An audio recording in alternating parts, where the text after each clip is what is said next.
friends, are you ready for the party? I said, are you ready for the party? Then let us go! We're pollinators! We're pollinators!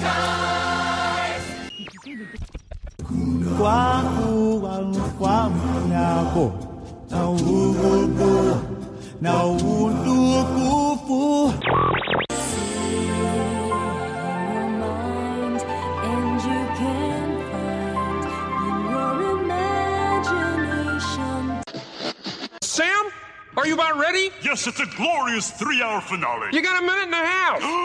WDW Radio, your information station. Hello, my friend, and welcome to the WDW Radio Show, your Walt Disney World information station. I am your host, Lou Mangello, and this is show number 671, and together we're going to celebrate the magic of the Disney parks, movies, and more here on the podcast, my weekly live video on Facebook every Wednesday night, videos, books, audio tours, blog, and more. Please be sure to subscribe to the podcast and find everything else at WDWRadio.com. So we're going to do some armchair Imagineering this week as we share our top 10 ideas for a themed dining experience in Walt Disney World, which could be based on a movie, show, attraction, character, or theme. I'll then have our Disney Trivia Question of the Week, your voicemails, and more updates at the end of the show. So sit back, relax, and enjoy this week's episode of the WDW Radio Show.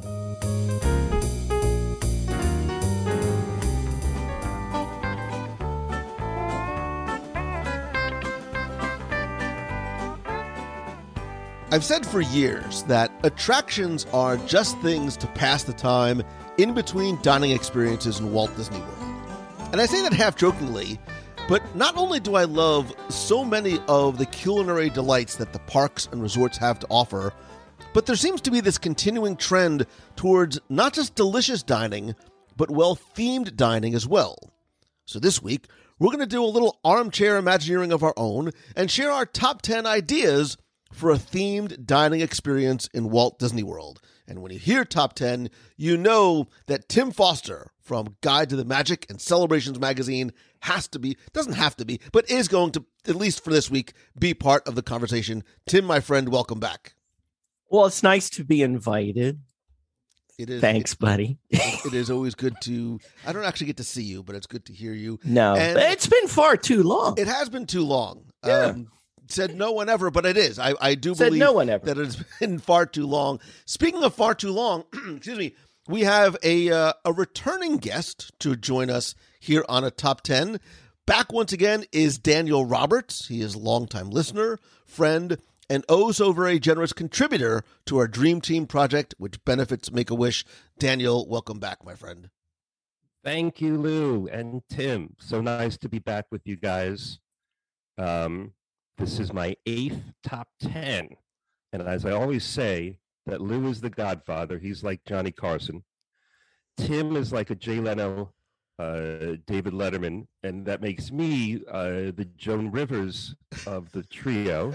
Wait, what? I was really wondering where you were going. Yeah, I don't know where I was going. But I love being back. I love the Dream Team. I love all the work that Lou does, the Choose the Good. And I think I wrote Lou this, but I have in the morning, I have a face cream or something that my wife got me called The Good. So I'm choosing it every morning, and I think of Lou every morning. It's called The Good. It's great. It's creepy on so many levels, which is why I'm going to move past this conversation very, very quickly. So, Daniel, this was your idea, and I think this is going to be fun and really let us flex some of our creative muscles. And then at the end, I'm going to ask you, our friend, the listener, to share your idea for a themed restaurant. But before we get into the list, as I said, I think we're seeing this growing, wonderful trend towards truly themed and often, in some cases, interactive dining experiences, whether it be Our Guest, Docking Bay 7, Oga's Cantina, Skipper Canteen, and I think it even goes back to some of the quote-unquote classics in Walt Disney World, like Sci-Fi Dine-In, Primetime Cafe, even something like Brown Derby, that all have that essence of experiential themed dining. And I just saw what they've done and been able to do on places like the Star Cruiser, which I think is going to usher in this next generation of themed dining on so many levels. But I want to start with a question for the two of you that you didn't know was coming. I'll do Tim first, then Daniel. Where in Walt Disney World do you think currently has the best themed dining, or it could be Walt Disney World or Disneyland, the best themed dining experience, and why? What makes it that? I worked so hard on this, making notes, doing research. I didn't know there was a quiz coming. Oh my goodness, that's a hard question. While you were thinking about it, I don't know. I will tell you, I went to the believe it or not, for the first time in forever, went to the Primetime Cafe when I was there last, which is a lot of fun. I will tell you, I color myself disappointed, I will say, because I put my elbows on the table all through the meal and I did not get yelled at once. And I wanted to so bad. I even made a point of banging my elbows on it. But I'm kidding. That's such a great experience, though. I haven't done it yet, but I can't wait to get to dine in Space 220 because that seems right up my alley as far as themed dining goes. But so there's a lot I'm looking forward to that I haven't done yet. So I'm going to put my preemptive vote on that. Daniel?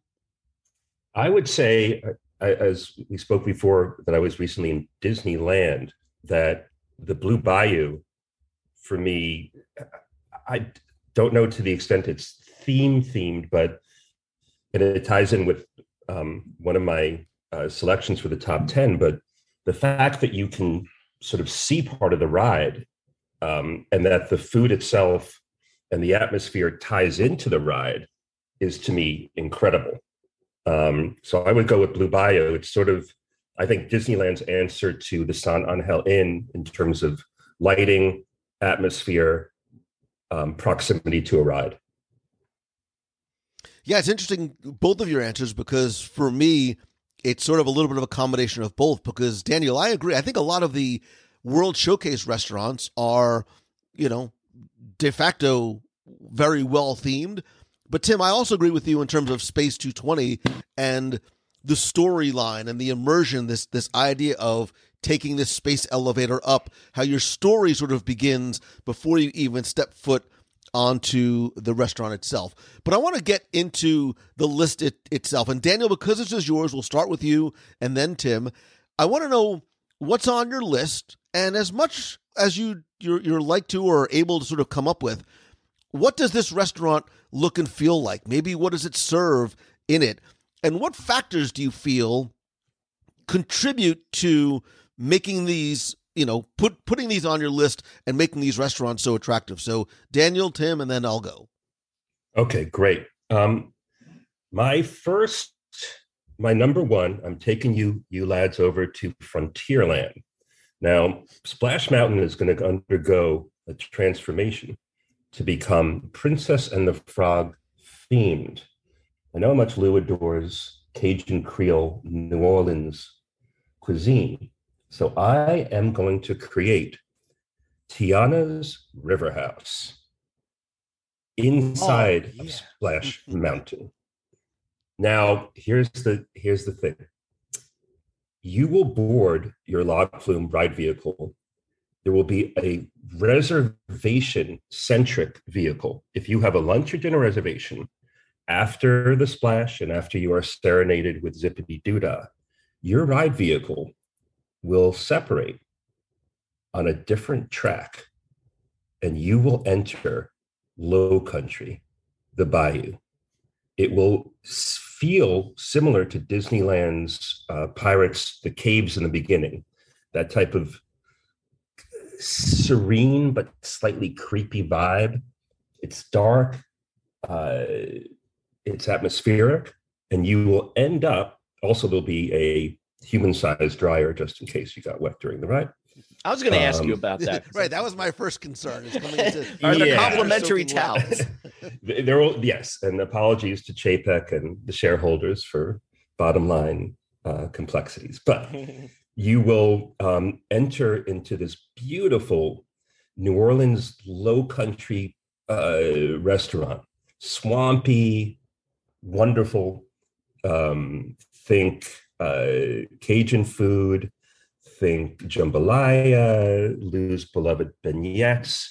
It will be really cozy, and have that feel again of the cave scenes, which I love in the beginning of Disneyland Pirates.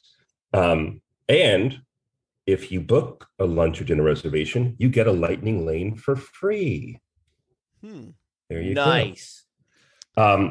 So that is my first idea, is to have, because I don't think there's any Cajun or Creole restaurants in the parks. I know there are in the resorts, but I don't think there are in the parks. And given the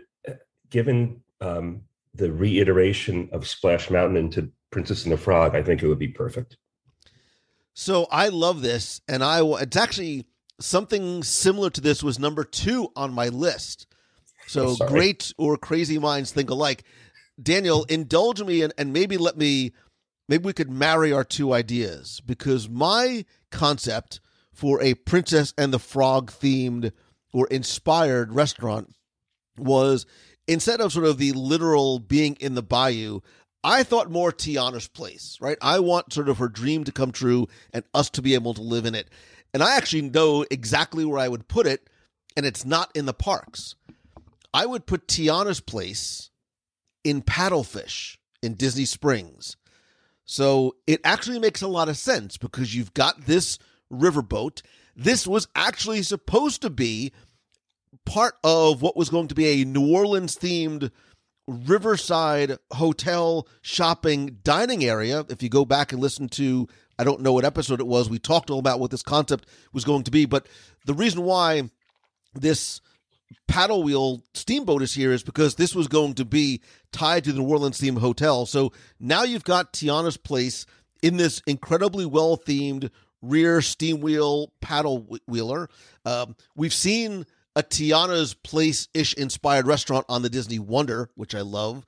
You've got that waterside there already. I agree with you. The Creole, the Cajun food ties into the Splash Mountain update.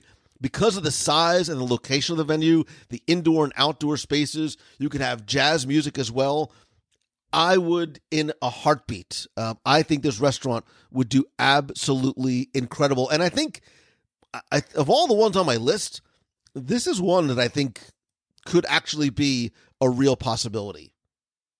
Yeah, yours is way more practical than mine. And you don't get wet. I mean, if you get wet at Tiana's place, something's wrong. But right, yeah, I mean, the complexity of having ride vehicles that bifurcate in a track after you're wet and go into a Cajun restaurant, it's a little tricky. Yours makes a little more sense. Well, I would love.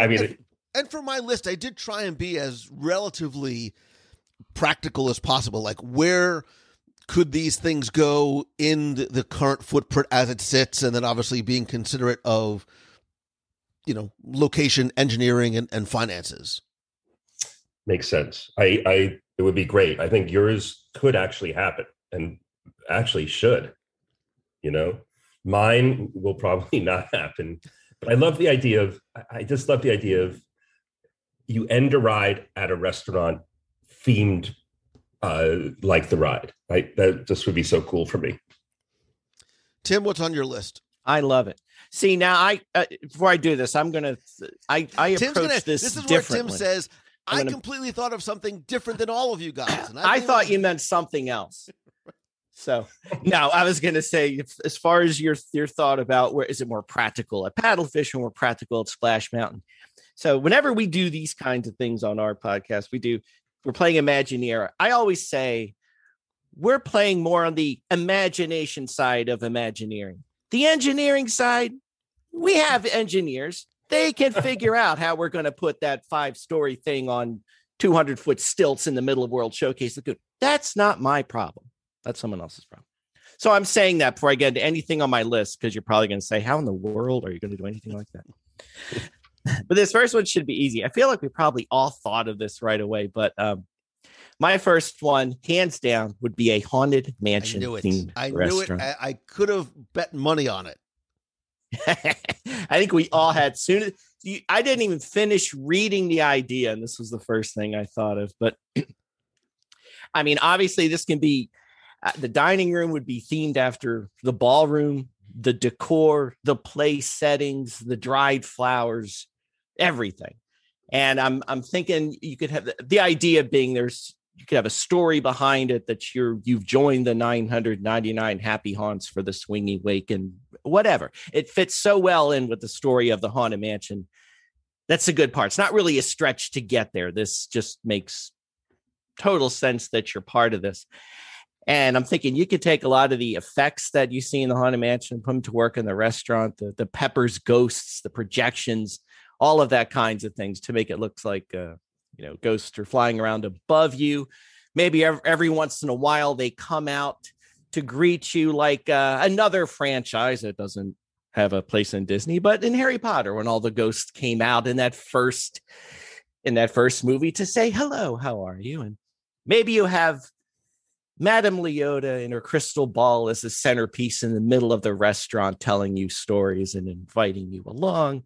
Eerie eyes in the wallpaper, one of those effects that we love that came in with the refurbishment. I was going to say recent refurbishment, but it's been quite a while, actually. So, but you can have so much fun with the visual effects and the decor.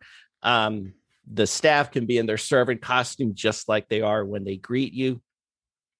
You can have fun with it. Either all the time or just as a lunch or breakfast. Introduce some villain character dining while you're at it, make it an experience. Maybe not for dinner, but could be a nice lunch thing or something like that. I was thinking about the menu, and I didn't really get into the menu a whole lot on all this, like specifically planning out the dishes. But I was thinking for this menu, you could borrow a lot from one of the events that we went to that we absolutely loved was the Villains After Hours party that they have, and most of the fun we had was going around and trying the food. We had the painting the roses red cheesecake for dessert. Oh my gosh, Hearts on Fire fruit punch, the Poor Unfortunate Souls float, and my favorite, and my daughter, we walked all over, finally found it at Casey's. Not so sure this would fit the bill of a gourmet dinner selection. But how can you go wrong with there? Gourmet. Gourmet. You see what I did there? Wow. You can't go wrong with the Hades hot dog or the Hades nachos. and maybe you make a gourmet burger out of this, but the Hades hot dog. If you didn't have it, this was a hot dog with hot sauce and everything else, but it had a black bun, not a blackened bun. It was black. It's a black bun. I actually saw a recipe of how to do that. So very cool. Not only was it, hot and spicy and but it had that ghoulish look. And, so I think there's so much fun you could have with a Haunted Mansion themed restaurant. And I kind of went into this one thinking you all probably had it on your list. So I thought this would be a great one for all of us to talk about, and because you probably all had your own ideas about it. So take it away. I'm not going to add too much. It very much was on my list. Dining in the ballroom, a lot of exactly what you talked about. The only place that I would sort of divert from your concept is I would sort of eliminate some of the character and IP themed foods, and I would very much put you into the mansion story, like a Space 220, like a Star Cruiser. When you sort of cross that threshold, and even every aspect of the storytelling experience very heavily themed towards the mansion. And I think there's a lot of mansion story to pull from, especially with, the attractions, whatever movie eventually is going to come from the mansion, comics, etc. And I think you can make this sort of, like the mansion itself, this combination of Mark Davis whimsy and fanciful and fun, yet just almost on the edge, a little bit scary in terms of the dining experience itself. I would not have it include anything, quote unquote, from the outside world, but very much put you into the idea that you are dining in Master Gracie's mansion. Absolutely. Of course, it was on my list as well, and I thought, you guys remember a show called Tony and Tina's Wedding? It used to be popular in New York, where there were you were at a wedding, and marriage, for better or worse, seems to be the prevailing theme of the Haunted Mansion, with Master Gracie, Emily, etc. That you are at a wedding banquet, and your servers are also cast member actors who, they're telling you a story as they serve you lunch or dinner about that there's some bad actors, as they say, no pun intended, in the house. And you are in that turn of the century New England mansion. You are being served food that is authentic from that time, lobster and maybe pot roast, things of that nature. And you are totally part of the story. And I also thought, as far as the scary elements, the whimsy is the cast members serving you. The scary could be that at certain points there is darkness, you hear thunder, and Madame Leota pops up somewhere above you and tells you that things are a little shaky here in this mansion, and this matrimony might not last. Yeah, I'm pretty sure anybody who's listening probably has to have some sort of a mansion derivation themed restaurant on their list. So kudos to both of you. For me, when I started to sort of brain dump my list, I was very happily surprised at what came out first, and maybe the one that I'm not only most excited for, but could really be an actual possibility. I like ideas where they might actually come to fruition. I don't think this is much of a go with me here, but inspired by the recent film, what do you think of the Madrigal family Colombian kitchen? Ooh. And think about this in a Colombian pavilion in World Showcase, even someplace like Fantasyland, where, much like the film itself, it takes inspiration from real Colombian towns. Like, I know Barichara was sort of the inspiration here, where you can not just show the Madrigal family, but the diversity of Colombia, where it's not just, Medellin and Bogota, but there's indigenous people as well. And the food has such a wide spectrum of flavors. I had a very long relationship with someone whose family was from Colombia, so I have some firsthand knowledge and experience in this. But depending on where you are in Colombia, there's indigenous foods and African and Caribbean and indigenous and even European and Middle Eastern type food inspiration. So I'm thinking the rice and the avocado and the plantains and the cassava and the arepas and buñuelos, the type of food that they can serve would be amazing. But I love the idea of being in the Madrigal family's kitchen. Like you have, think of almost in Italy, Via Napoli, where you're sort of in this big dining room, almost as if you're in someone's house, and it has that giant table in the middle. That's almost how I imagine dining in the Madrigal family's kitchen would be. And that would be the theme, that you are a guest that's being invited over and welcomed into this truly magical and special and probably oh so delicious smelling place. The food, the colors, the music, all of this tied in together, maybe with a little sprinkling of magic, special effects here and there. Day one, sign me up for Madrigal family Colombian kitchen. As long as you take me, I'm in. Yeah. I love it. So, Daniel, we're back to you. I'm hungry. Okay. My mother-in-law is from Uruguay, and I would love, I think that it would be great to sort of disabuse guests of the notion that South American food equals Mexican food, because they're quite starkly different. And the flavors of Colombia, and you spoke of all the different ethnic influences extraordinary. Like, it's so complex. I don't know where to start, but I'll be there with you. I'll be holding hands with you guys on the line there. All right. My number 2 is the Marceline Express, in homage to Walt Disney himself. This will occur somehow, some way. I'm like Tim in that I'm letting Lou and Chapek figure out the details. So this will occur in Main Street, USA. It is a train-themed, railroad-themed restaurant. You enter, and similar to another amusement park in Orlando where a bespectacled, berobed nerd also has a train experience ride that connects 2 places, outside your window, you will see virtually the countryside outside of Main Street, USA, which will be based upon Marceline, Missouri, where Walt grew up, was born. You will have conductors. It will be a 45-minute experience. Outside, you will see the passing countryside. It will take place turn of the century.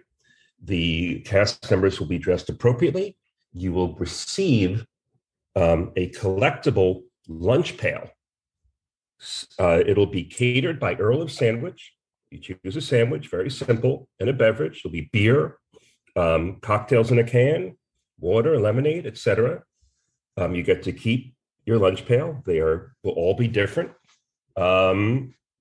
You start and you stop, you get off, you hear all aboard, and you get to your station. When you exit, you're back in Main Street, USA.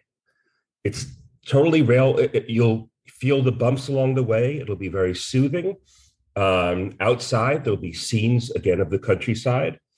And when you alight back in Main Street, USA, you'll feel like you've traveled some distance. You will have been fed, you will have been entertained, and there will be informative videos or a movie or something about Walt Disney's love of trains to entertain you along the way.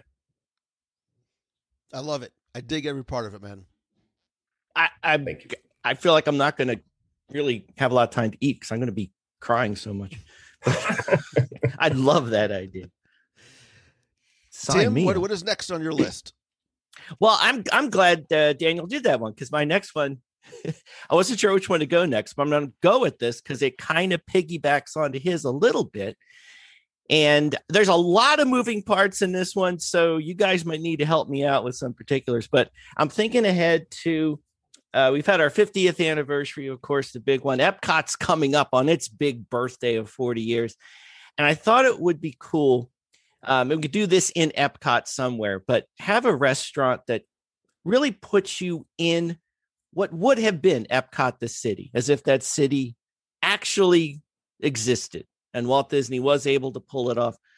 And we're there. And I'm thinking it can be, you're kind of mixing a bunch of things together. The idea of the city, and you're there, the World's Fair, the World Showcase elements of what would have been that city. It would tie in with all the anniversaries that are have come and are coming up.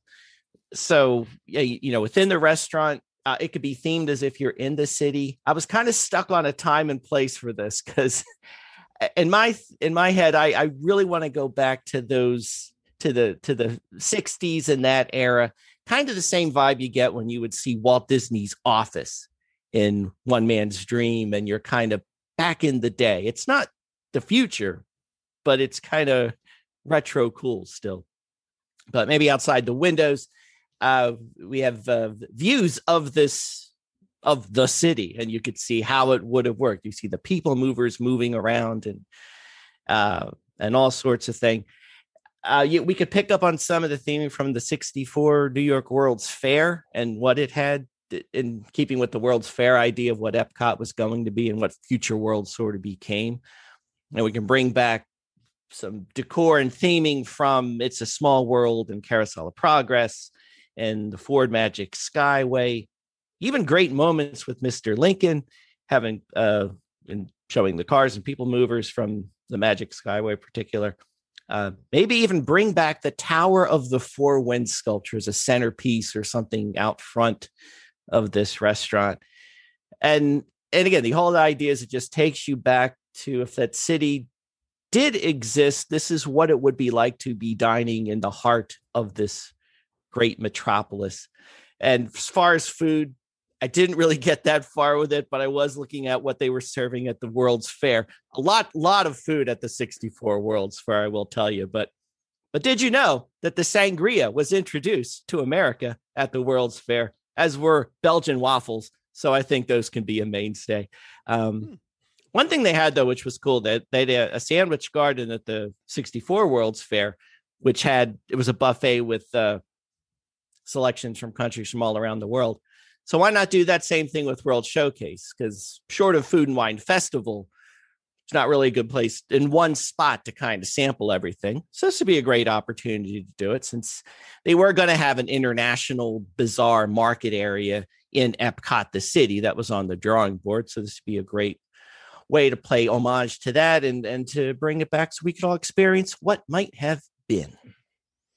This is interesting because it touches on the nostalgia and sentiment of fans that love not just the World's Fair, but Disney's connection to it, while still being sort of forward thinking. I was trying to picture in my mind's eye, as you were describing this, what this would look and feel like. Are there sort of real windows out onto World Showcase and Future World, and maybe some of those portal-like Star Cruiser Space 220 windows out to the city that never was, that Walt had always dreamed it could be. So you do get a sense of the reality, the fantasy, the past, present, and future all combined into one location. Yeah, just like that. I thought it would be cool, because the more you read about the city and what the plans were and what it could have been, and I so wish I would have lived there. Yeah, maybe this would be a fun way to have a little glimpse, and timely, because then we can get into the nostalgia and history as we're celebrating Epcot's 40th birthday and kind of the whole Florida project idea, and maybe replay Walt Disney's Epcot film that's somewhere in the lobby over and over in a loop, so we can see it pointing out as he's pointing to the map and describing it and all that kind of stuff. I like it. So for the next one on my list, I want to preface it by saying that not all of these need to be fancy sit-down restaurants. And I present to you, my friend, the Lucky Cat Cafe, which I'm hoping you know is from Big Hero 6. Right. So Big Hero 6, remember, Hiro and Tadashi Hamada lived in San Francisco with their Aunt Cass, who runs the Lucky Cat Cafe, which I picture potentially, I don't know that I would put it in the Japan Pavilion, because I like the Japan Pavilion to stay just like that. But this is something that could exist in Disney's Hollywood Studios. It could exist in Disney Springs. And I imagine this being not just a coffee shop, but more like a Japanese tea shop with donuts and desserts and maybe even some of Cass's famous hot wings. I love, this is no shock, I love Japanese food and history and culture. I'm a tea drinker, so you have this wide selection of matchas and senchas and gyokuro teas, and you can theme the restaurant just as if it came off that sort of corner, open glass walled diner, with the apartment upstairs. I think it's timely, because we know that the Baymax series is coming to Disney Plus, and spoiler alert, at some point, he is going to be part of what's going on over at the Lucky Cat Cafe. So I think it touches, for me personally, I love Big Hero 6 for a million different reasons. It touches with not having to have this huge, expensive sit-down restaurant, super well themed. I think something like this would be a huge hit in Disney Springs. My vote is for the Lucky Cat Cafe. I'm there. Nice. Love it. Back to you, Dan. This is number 7, if I'm keeping somewhat track. This is my third. Yeah, 3. Yes. Okay. I am taking you guys to the Tower of Terror. Tim's not coming. Oh no! I'll tell you right now, Tim's not I'm going out. to your stupid No, restaurant. but Timmy, you don't have to go on the ride. I'm kidding. I'm going. I'm with you. Chicken So exit to your restaurant. I really want to hear this. I love this idea already. I'm there. Okay. I'm there. I'll do it. This restaurant, every meal, every lunch, every dinner takes place on Halloween night, 1939. The menu is going to be age specific to the date. Think oysters Rockefeller, chilled soups, chops, all this old-fashioned stuff. Your waiters and waitresses, cast members, similar to Victoria and Albert, will either be called Scott or Zelda after the Fitzgeralds. There will be drama in the air. There will be Halloween masks. It'll always be night. There will be lightning and thunder outside. You will be served this anachronistic, amazing meal. And every time you go, it's on the cusp of the events that happen in the ride itself. The theming will be very similar to the lobby of the Tower Hotel, sans the cobwebs. There will actually be 2 cast members who will be playing a chess game, which is similar from the lobby. And they will be professional chess players whose goal is to have a stalemate. There will be old-fashioned cocktails. Desserts will be flambés. This will be fancy time. However, you can come in shorts and flip-flops. Everyone else will be dressed rather fancy. There will be music playing, things foreboding in the air. Your servers as cast members will start complaining to you about the hotel, about its owner, about strange things that have been happening. They will say, whatever you do, don't get a job here. Don't go in the service elevator. Something bad is going to happen. You will leave with old-fashioned, flapper era, jazz era, wonderful Halloween masks. You will want to come back. So I dig this a lot, Dan. One, because not only do I love the Tower of Terror theme, the little bit of mystery and foreboding and horror, but I also love the era. I love the 30s and 40s. I love the Ellington, Miller, Garland, Holiday, Armstrong music. I know, like, I'm an old man in that regard, but I think this too, again, because it's not something that would be scary on its face, is something that would be attractive to guests who maybe, like Tim, do not like it. It's like the Tower of Terror. Right, totally. Actually, I forgot that the music would be very important. It would play those standards from the 30s and 40s, which is iconic to the ride, and it would put you in an easy mood. Yeah, it wouldn't frighten you, and the food would be good. It would just be different. Maybe it would be labeled, oysters Rockefeller, but instead it would just be, I don't know, a shrimp quesadilla. I'm not sure. Tim, See, I was nervous. You were, and I'm there. Despite what you say, Lou.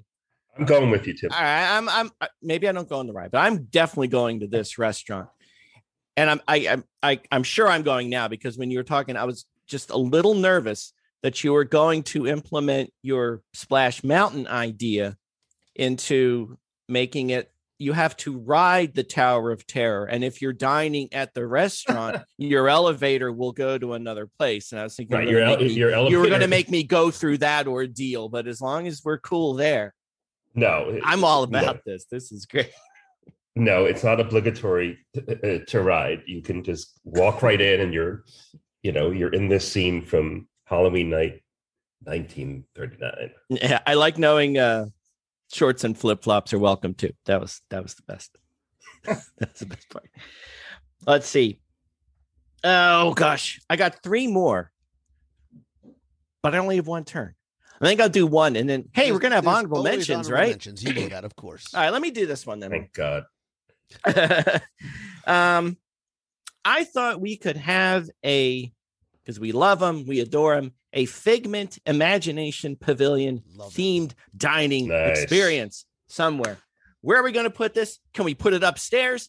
I don't know. That's what the engineers are for. Do we take over the Millennium Village building? I don't know. That's what the Imagineers are for. But I was thinking for theming for this restaurant, we actually go back to the original version of the attraction. Amen. And if we have different themed areas, instead of going sight and sound and tickle and touch and whatever all those were all about, but we do like an art area, literature areas, science areas, and all that. But the decor, it would be colorful and zany. Some of it, if not all of it, would be like you're in Figment's house, not necessarily upside down, because that's a little tough to eat when you're hanging upside down. But I think it would be really cool if they had a lot of opportunities for you to flex your creativity during your dining experience. And that can be as simple as having tablecloths you can draw on to contribute to. Something they had at the Festival of the Arts recently, which I think would be really cool. And again, the particulars of how you do this, we leave to much smarter people than I. But if you had murals at some place, either in the waiting area or in the dining room itself, where you could go up there, paint by number, and you can contribute anytime. So over the course of the day or the week or whatever, these murals, these paintings get created by the people that are dining there, and you can see this come to life. So, and hey, how about for dessert? You have an artist's palette, like their version of the kitchen sink would be like a big artist palette. You come out with all kinds of different toppings and colors and everything, and you can create your own desserts. As far as food goes, I was gonna go, do we go really imaginative and wacky like purple macaroni and cheese? And I thought, that's kind of getting a little ew and disgusting, but maybe have fun. You have deconstructed cheeseburgers, upside down spaghetti meatballs, just all kinds of weird stuff like that. To where it's fun and it's crazy. It's familiar food, but it's got a twist on it. And who knows, maybe you have the dream catcher itself in the middle of the room, beeping and puffing smoke and all kinds of stuff during your meal. But I think as much as they can have you, the guest, be part of the story, be part of the creativity yourself, and contribute to everything you see around you, that would be cool. Like they've done, there's some, I haven't been there, but restaurants on some Disney cruises that start like that. Like there's an artist one where doesn't start like black and white, and over the course of your meal, it becomes colorful and that kind of thing. Mm-hmm. So just stuff like that. Hey, and maybe the entrance is the rainbow tunnel you walk through to get in. So there you go. I love that one. I just wrote the word imagination on my honorable mention list because I wanted to incorporate the character and concept without sort of fleshing out a full idea. So I think it would be the perfect addition to Epcot, Future World, and that pavilion. And I think that there's, from a practical perspective, there's actually space to go ahead and do that. Mm-hmm. For me, something that I knew that had to be on the list, this actually took me some time to really try and think it out. I didn't want to just say, I want to have this idea. I don't know what it's going to look like. And I think I may have figured it out. Because when we think about themed character, IP-inspired dining experiences, especially because of what we've seen happen on the Star Cruiser, what we've seen happen in Avengers Campus, in other themed locations overseas, assuming all licensing is okay, we have to have some sort of Marvel-themed dining experiences here. And so I present to you the Marvel Superhero Diner. Now, again, I come from Jersey, where diners are a thing, and it's not here in Florida, but a diner is just basically, it's a small, casual, informal restaurant that usually has like a 17-page menu. A lot of them, especially early on, were sort of made from or meant to look like railroad cars. This doesn't have to necessarily be like that. This is a concept I actually found out was actually tried in Universal Hollywood back in 1998 for just about a year. It was like this weird mashup of Marvel and Planet Hollywood having a baby, calling Marvel Mania. And it really was just like props from the world of Marvel. We're getting something on the Disney Wish. We're going to get this Worlds of Marvel dining experience, again, along with a Frozen dinner show, Star Wars Hyperspace Lounge. But I wanted something that feels like it came right out of a comic book and or the Marvel Cinematic Universe. And the reason why I chose the diner is this is going to be something themed to and specifically placed in not just the Northeast, but in New York, because there are so many like prominent Marvel characters that live and work and do their superhero thing in New York. Spider-Man, Daredevil, Doctor Strange, Captain America from Brooklyn, Jessica Jones, Luke Cage, Punisher, Iron Fist, which all, by the way, are coming over to Disney+.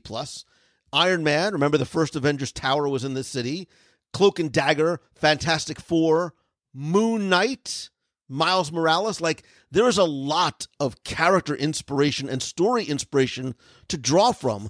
So it could be something as simple as this themed diner / cafe, all the way up to something that is more of an interactive dinner theater restaurant with 2-hour-long shows like a hoop-de-doo. I want to see something more than a PIM test kitchen, but somewhere in. But I think having this be this casual, come and go, maybe even no reservation required type diner experience would be perfect. And I even have the location for it, and it's already built. Because sitting in Disney Springs, empty and abandoned, is the NBA experience. Which just received a very big, very expensive and extensive build out. So infrastructure is already there. Again, forgetting the practicalities of the licensing, that Disney does or does not have access to. But the Marvel themed superhero diner, themed after that New York style diner right there in Disney Springs, so you don't even need a park ticket, for me would be the perfect place, the perfect venue, the perfect dining experience. Oh, wow. I am so there. Actually had on my, one of my honorable mentions on my list. I don't know where you put it. I want to go to that shawarma joint a couple blocks away and just, try it out.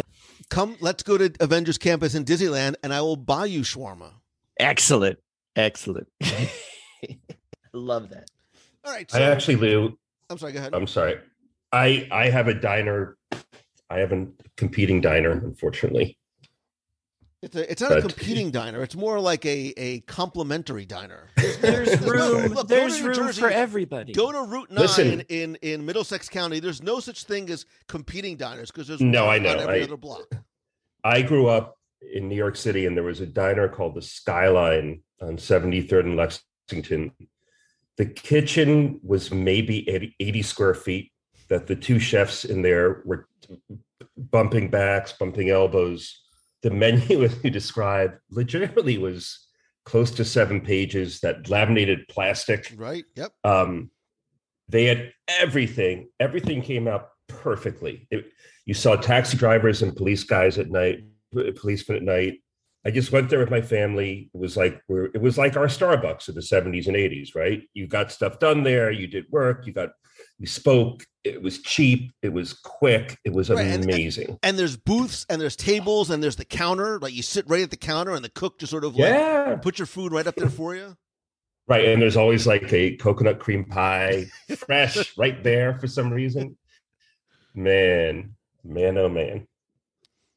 Am I up or are we on to honorable mentions? So I think we can sort of hit you can sort of lump your number one, unless you have sort of a major number one you want to throw down. You can, I have a quick one. Sure.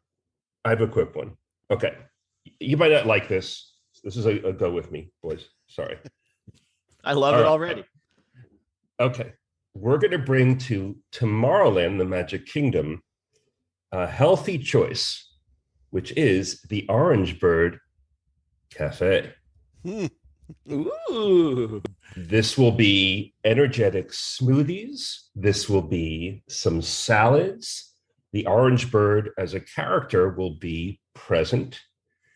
This will be a place that if you are vegan or any of that stuff, you can go. You can get all sorts of things. You can get ginger infused drinks. You can get wonderful, probably the world's best fresh orange juice.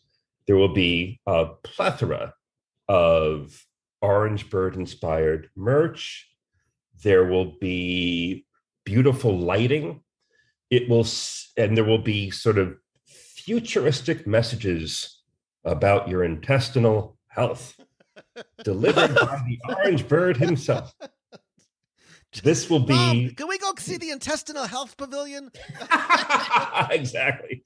Anyway, I thought that I honestly, like, there are times when I'm in Disney World where I want a smoothie. I don't want coffee. I don't want soda. I want to, it's early. I want a smoothie. I want that to be my breakfast.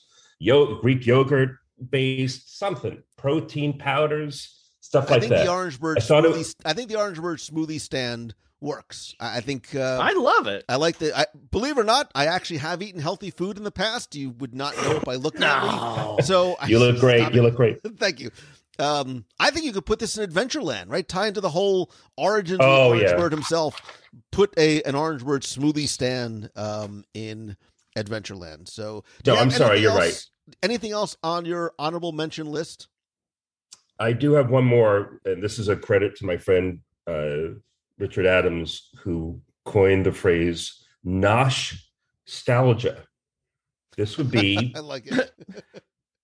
This would be a restaurant where you would dine. It would be a diner. This is the competing diner. You would dine on diner food from the 50s, 60s, 70s, etc. However, here's the twist. Your table would be an extant ride, like Mr. Toad, 20,000 Leagues, Journey to Imagination. Any ride that has been retired would become your vehicle. I mean, your table. And there would be a nostalgic menu, and there would be a gift shop. Bottom line, there would be a gift shop where you would be able to purchase, nostalgic souvenirs from those rides, because we all, as Disney fans, we miss those rides. We love them. And this would be a way to nosh nostalgia. I just love the name. I stopped listening after the idea sucks. I just like exactly. I like nostalgia. Somebody's gonna pick up on that. Tim, what about you? What are your honorable mention or honorable mentions? Well, I got a couple of them, so I'll go through these. So since we're gonna move I can't get over the intestinal goodwill of the Sorry, guys. No, I love that. But since we're going to move that over to Adventureland, I think it's a good idea. Tomorrowland, this should be easy to do. We're going to have some sushi in Tomorrowland because we're going to put Harryhausen's in there. Yes. And you don't have to go too far to look at the theme. You can just recreate what was in the movie and add some stuff. It'll give you so much fun now, I don't know if you go literally from the menu that really was Harryhausen's in the movie, Terrible Terry, Yucky, and Icky Ishikar. You can have fun with that. But, I do want blueberry slobber and green tea ice cream for dessert. And for those who want, you got your sake, hot sake, flaming sake. But that would be so much cool. Obviously, you can connect it with Monsters Inc. Laugh Floor and all that kind of stuff. So ready to go. The other one I thought, by the way, that exact thing was on my list as well. Really? Yep, okay. I'm with you. Well, it's sushi. I figured that you had to be in there somewhere. So the other one I had, again, the practicalities. I don't even know if this is possible. But if there's room in the Tree of Life, I don't know if there is, but if not, build something. I say recreate the Bug Bar from A Bug's Life. Just like we have Oga's Cantina in Galaxy's Edge.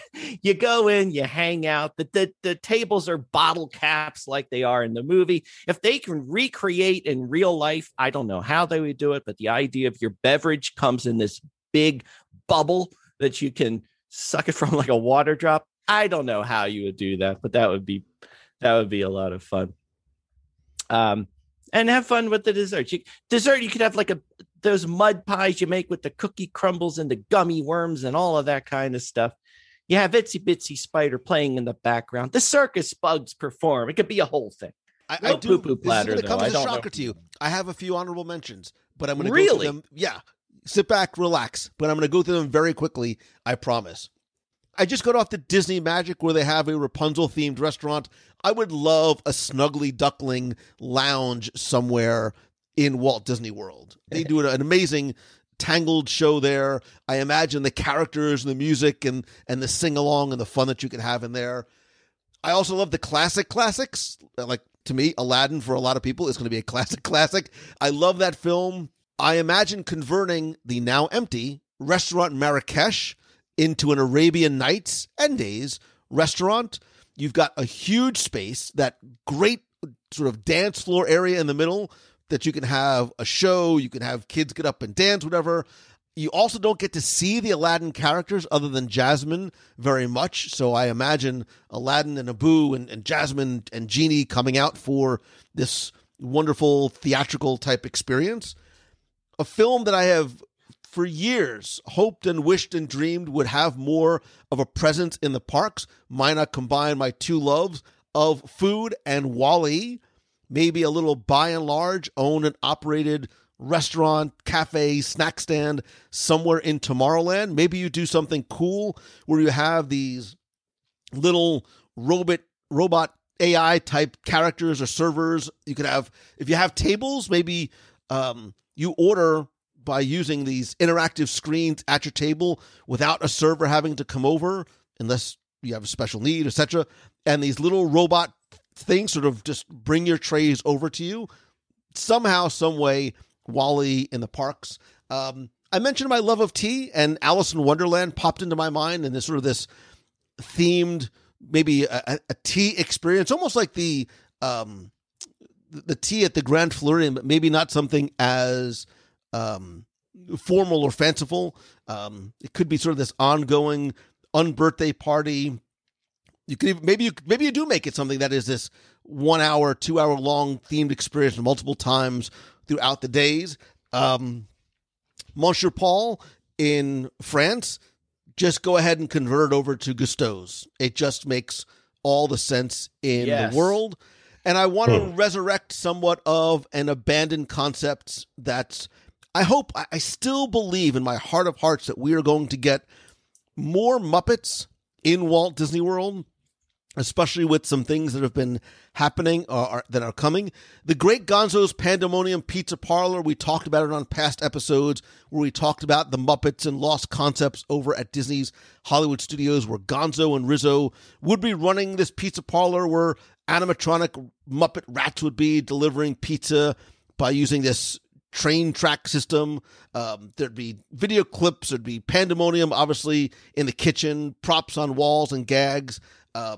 There was actually another concept called the Hard Luck Cafe that was pitched for the park, sort of based on the Hard Rock Cafe, but it was themed around Dr. Teeth and the Electric Mayhem, which, by the way, is coming to Disney Plus in the new Muppet Mayhem series.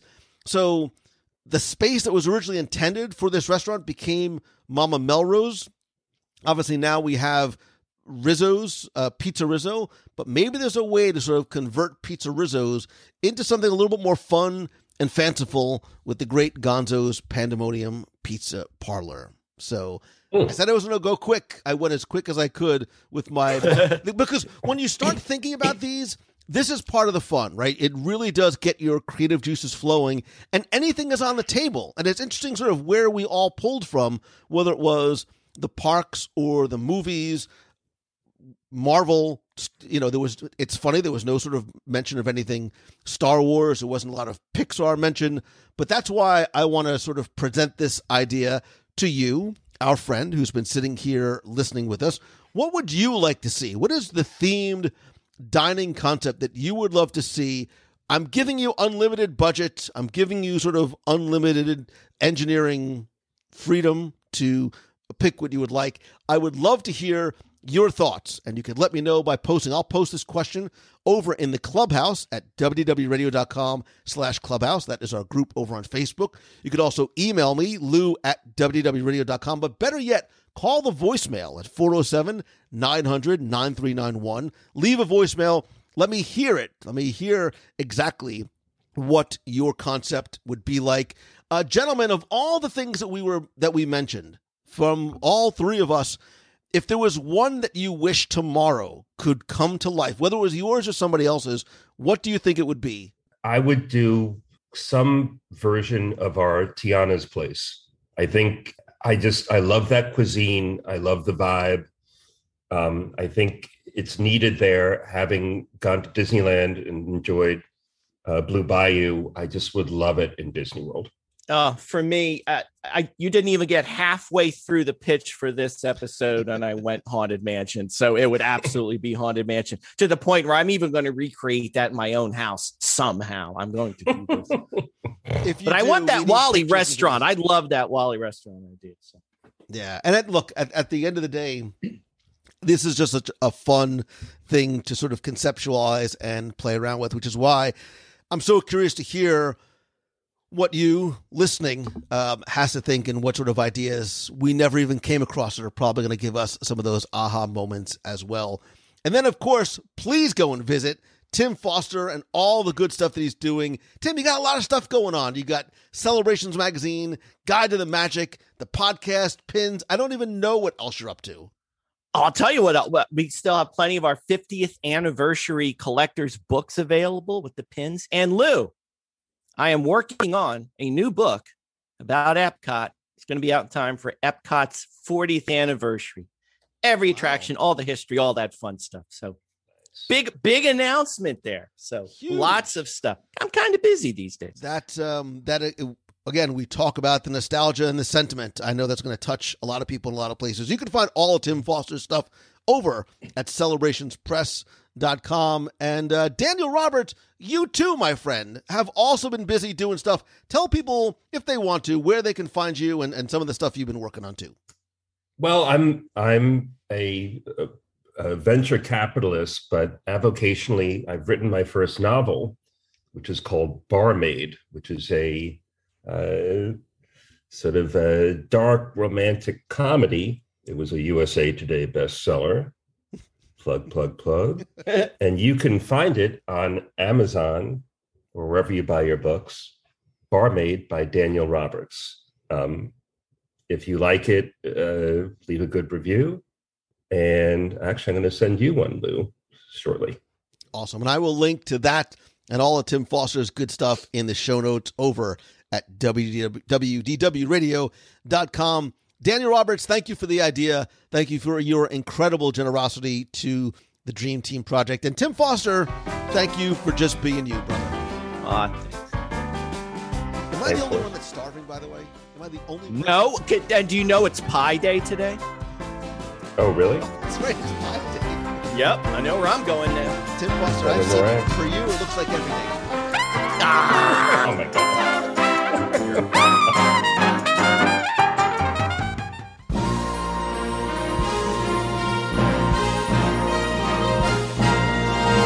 It's time for our Walt Disney World Trivia Question of the Week, where you can test your knowledge of Walt Disney World's history, see how well you know the details in what you see, hear, or remember, and if you think you know the answer, you can enter for a chance to win a Disney Prize package. This week's trivia contest is once again brought to you by you, because as part of the WDW Radio Nation, you literally help bring every episode of WDW Radio to life. Every live broadcast from the parks and home studios, the contests and giveaways, they're all thanks to, by, for, and because of you.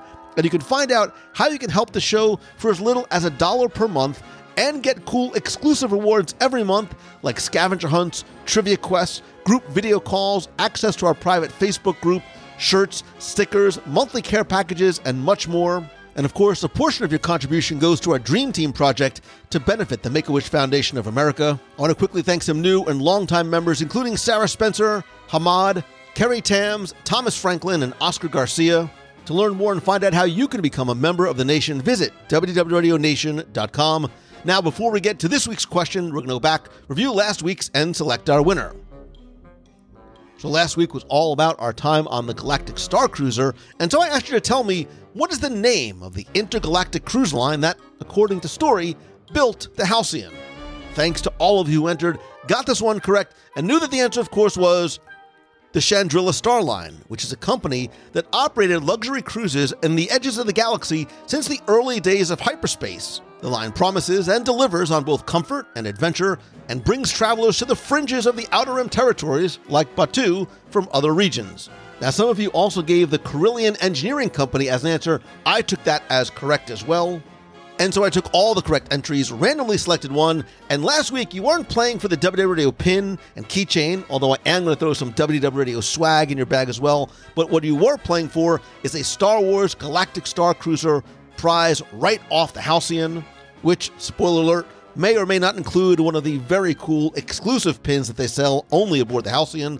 And last week's winner, randomly selected, is Mario Vasquez. So Mario, congratulations. I have your address. We'll get your prize package out to you right away. If you played last week and didn't win, that's okay, because here's your next chance to enter in this week's Walt Disney World Trivia Challenge. So this week, your question is simple. Tell me, where in Walt Disney World have you heard this phrase? If you'd like to join our jamboree, there's a simple rule that's compulsory.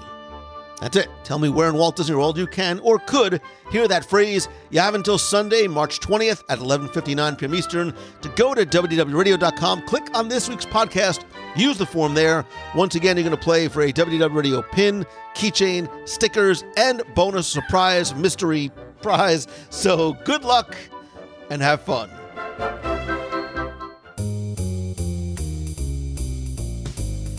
That's going to do it for this week's show. Thank you so much for taking the time to listen and spending and sharing your time with me. I'd love to hear your thoughts about our top 10 list this week or your idea for a themed restaurant in Walt Disney World. Come be part of the community and conversation. Talk about this or anything in the Disney, Marvel, or Star Wars world over at WDWRadio.com/clubhouse. You can also connect with me on social. I am at Lou Mongello. And be sure to like and turn on notifications on the WDW Radio page on Facebook at facebook.com/WDW Radio. And join us every Wednesday at 7:30 p.m. Eastern for WDW Radio Live on Facebook as we talk, walk, tour, ride, and sometimes eat in the parks or share my top 5 live Disney Plus pick of the week, what's new and news in Walt Disney World, your questions, calls, and more. And if you want to talk spoilers from Marvel, Disney, Star Wars, join our spoiler support group at WDWRadio.com/spoilers. Visit our events page at WDWRadio.com/events to find out about our next Meet of the Month coming up in Walt Disney World, which will be the weekend of March 26th. Again, go to the events page on our Facebook page or on the WDW Radio website for time, location, details. It is fun. It is free. Come by yourself. Bring the entire family. And also check out some of our other group events, including our cruises. We have our August 1st inaugural cruise on the Disney Wish. That is sold out, but we're taking names on a wait list. If you can't make that, our December 5th Very Merry Time cruise on the Disney Wish, and our April 15th Disney Fantasy 8-night overnight in Bermuda and Bahamian cruise from Port Canaveral on the Disney Fantasy. Go to WDWRadio.com/cruise to get a free no obligation quote from our friends over at Mouse Fan Travel. Speaking of which, huge thanks to Becky Menken and the entire team over at MEI and Mousefan Travel, my official and recommended travel provider for more than 15 years. It's who I use, it's who I recommend, because it's who I trust. I know how important your vacations are to you and your family, and I know that that's how your Mousefan Travel advisor is going to treat you, like family. Not just to get you the best possible price and all available discounts, but to answer your questions and help you before, during, and after your vacation, not just to Walt Disney World or Disneyland or Disney Cruise Line or Aulani, but any destination on the planet. You can find out more and get a free no obligation quote by visiting mousefantravel.com. And speaking of thanks, I am incredibly grateful to you for not just listening and your friendship and love and support, but the opportunities in life that you have given me So in return, I would like to try and help you, whether it is turning what you love into what you do and pursuing your dream and passion with one-on-one coaching, being part of our weekly mastermind group, or attending my weekend workshop or weekend retreat in Walt Disney World, or by coming to speak to your conference, your event, your business, or your school. You can find out more by visiting LouMongello.com.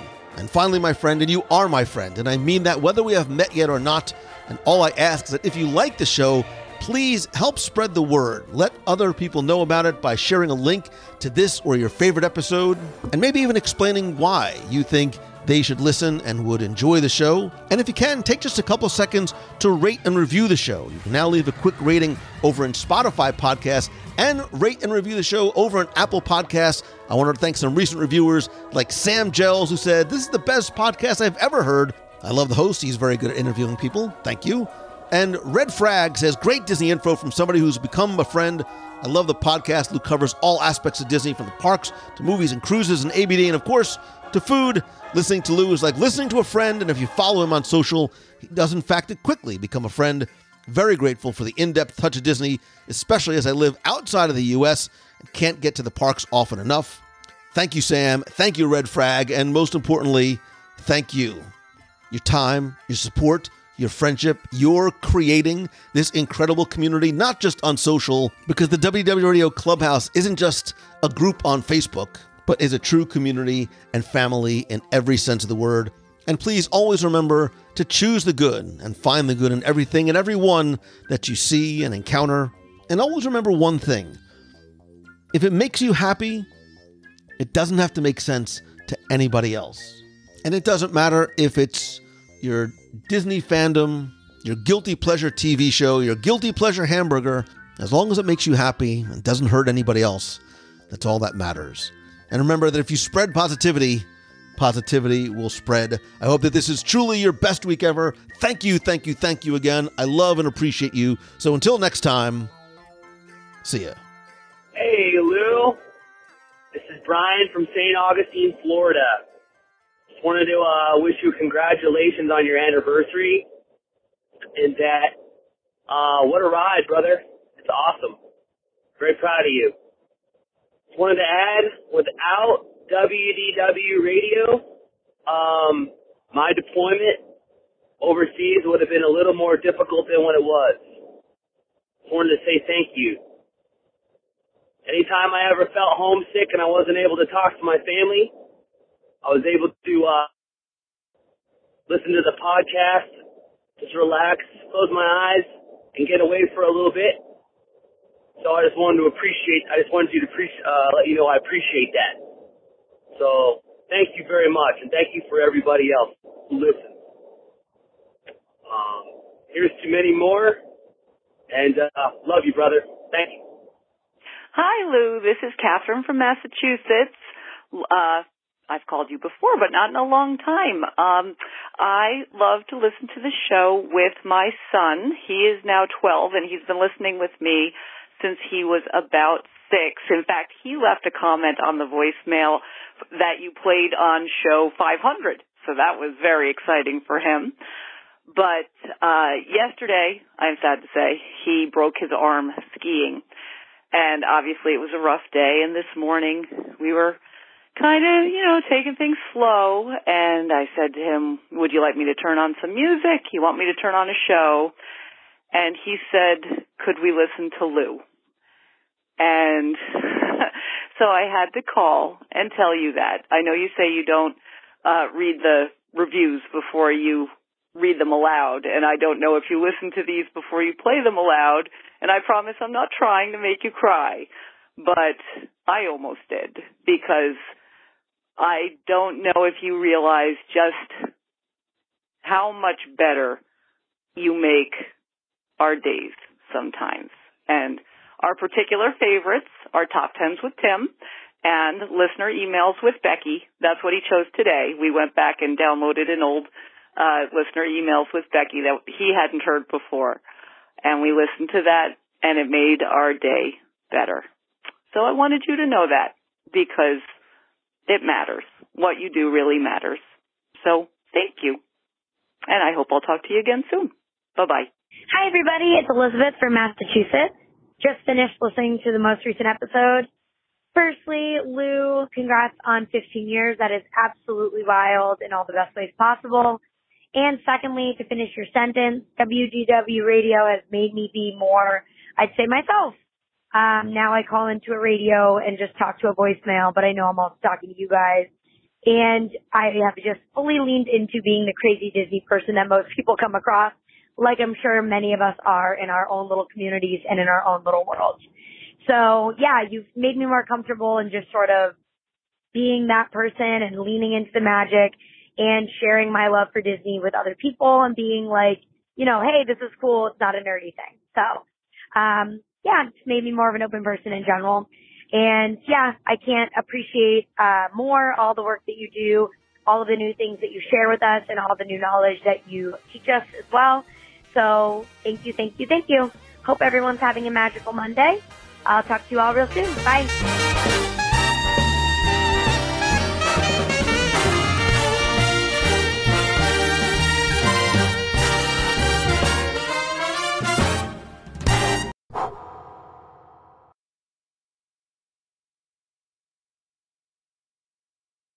Dreams do come true when you